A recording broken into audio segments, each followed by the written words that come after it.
From the very first time all the way to today, it's been several years, every time I cross that wall, every time I cross the sign, I see the exact same thing.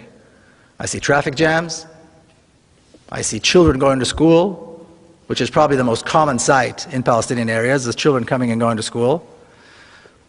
I see people going to work, I see shops. I've yet to see the Palestinians that want to kill me. I've yet to see the Palestinians ready with machine guns and tanks and F-16s ready to bomb me because I'm an Israeli. I've yet to see that. And I know that many other Israelis who do this haven't seen it either. And with time, I began to realize this sign has nothing to do with security. The wall has nothing to do with security. The massive armed Israeli forces along the road have nothing to do with security.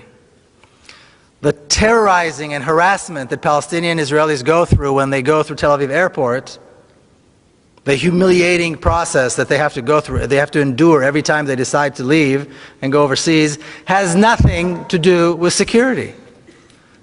It has everything to do with racism, with hatred, and with a deep desire to keep us apart, to keep me privileged and them with no rights.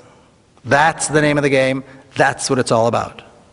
Now in this picture I stand with my friend Jamal, who sat in Israeli prison for many, many years. In fact, he was given a life sentence, but he was exchanged in one of the prisoner exchanges between Israel and the PLO. And the reason he was given a life sentence is because he killed a soldier. He and 3 others saw 2 young Israeli soldiers guarding a bank in Ramallah, of all things. And soldiers are usually fully armed, of course. And they approached them and they stabbed them to death with a knife. And for that they were later on, beaten, tortured, and arrested and given life sentences. But when I see the picture of the 2 of us standing side by side, I have to wonder which one of us is really the terrorist. Because according to this, it's certainly not him.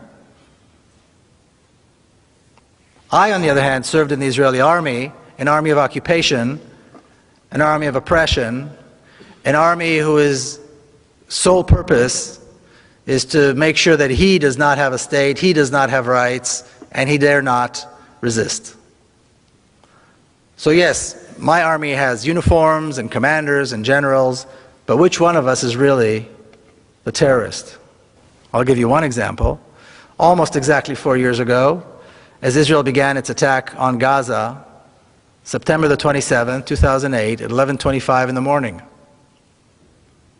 What I refer to as the most shameful day in the Jewish history. The most shameful day in the history of the Jewish people. Israel began carpet bombing Gaza, and on the first day of what was to be a 21-day attack, they dropped 100 tons of bombs.